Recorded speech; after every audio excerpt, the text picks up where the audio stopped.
un autre de mes ancêtres reçut dans son château la visite du roi Louis XIV. Et puis, il ne faut pas oublier, il y avait la baronne Albertine du Snob, qui était la confidente de la reine Catherine de Médicis. Mais comment savez-vous tout ça? Ah, je viens faire de mon arbre généalogique, c'est passionnant. Ah, vous êtes monté dans un arbre, monsieur du Snob? Cela m'aurait étonné. Voyons, Casimir, faire son arbre généalogique, c'est faire la liste de ses ancêtres. Ah oui, je comprends. Alors, vous êtes descendu de l'arbre, comme les singes. C'est épouvantable. Monsieur du Snob, prêtez-moi votre dessin. Merci. Regarde, Casimir. En bas, il y a le nom de la personne qui désire connaître son arbre généalogique. Ici, au-dessus, dans les deux cases, cette personne met le nom de son papa et de sa maman. Comme ces deux personnes ont également un papa et une maman, cela fait 4 cases pour les grands-parents. Et comme ceux-ci ont aussi un papa et une maman, eh bien cela fait 8 cases au-dessus pour les arrière-grands-parents. Oui, d'accord, j'ai compris, oui. Mais alors, combien faudrait-il de cases pour remonter jusqu'à mon ancêtre Casimir Ier, il y a 7 millions d'années? Ça, Casimir, j'en ai aucune idée. Bonjour tout le monde. Bonjour, Ah, monsieur du Snob, j'ai une lettre pour vous. Ah, quelle Attendez. surprise. Ah, voilà.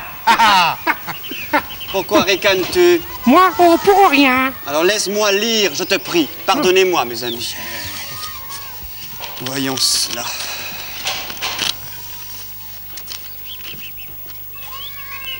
Oh, mes amis, je suis invité au bal que donne la comtesse de Bellefeuille. Mais pourquoi n'inviteriez-vous pas Julie? Oh oui, ça me ferait tellement plaisir d'aller à un bal.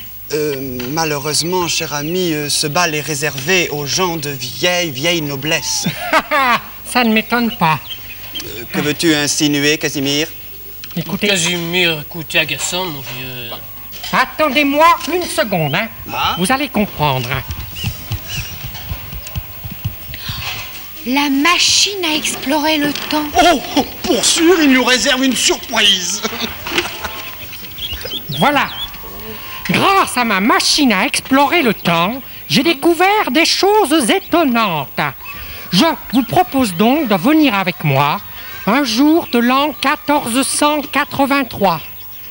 Attention au départ, en route pour le départ.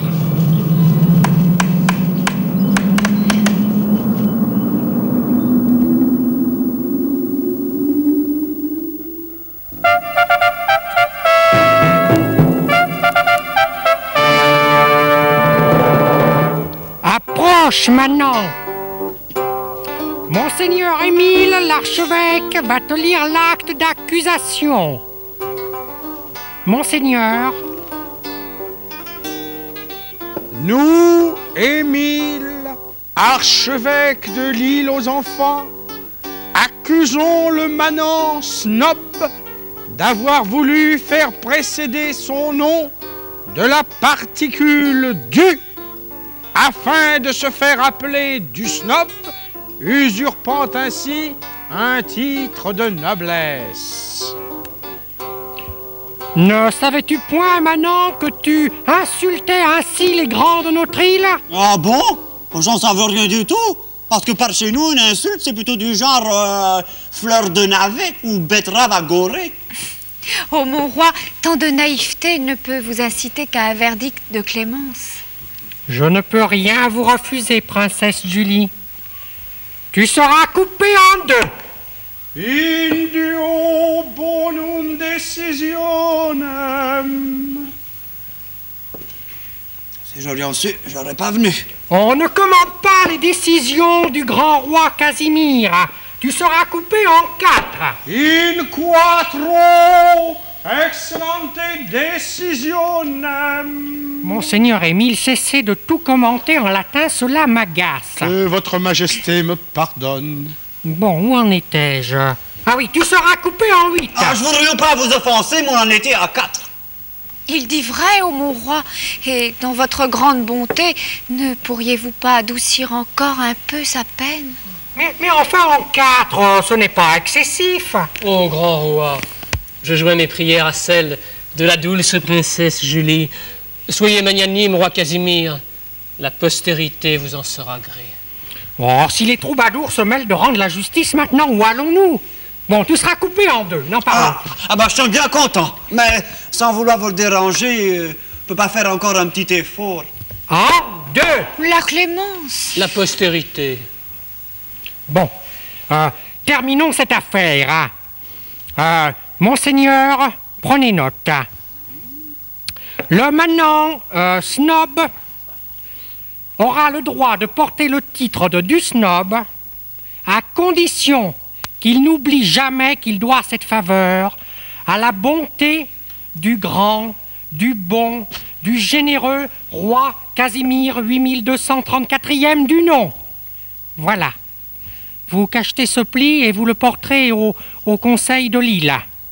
Mais, illustre roi, je ne suis pas facteur. Je suis archevêque.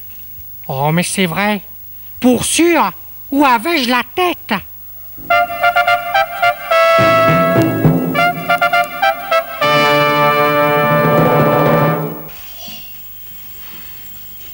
Un archevêque. Une princesse. Un troubadour. Un manant. On oublie par un ancêtre de Casimir. Je ne m'y ferai jamais. Ah, et pourtant, tout cela est historique. Oui, mais ce que je ne comprends pas, moi, monsieur du Snob, c'est pourquoi cette duchesse de Bellefeuille vous a envoyé une invitation. Ah, il n'y a peut-être pas tellement de mystère là-dessous. N'est-ce pas, monsieur du Snob? Bah, que veux-tu dire, Casimir? Là, Casimir, tu nous dois une explication. Oui, oui. Je veux dire que monsieur du Snob n'a pas pu emmener Julie au bal pour la bonne et simple raison qu'il n'y avait pas de bal. Pas plus que de comtesse de Bellefeuille. Non, j'ai vu ce matin monsieur du Snob qui se postait cette lettre à lui-même. Monsieur du du Snob.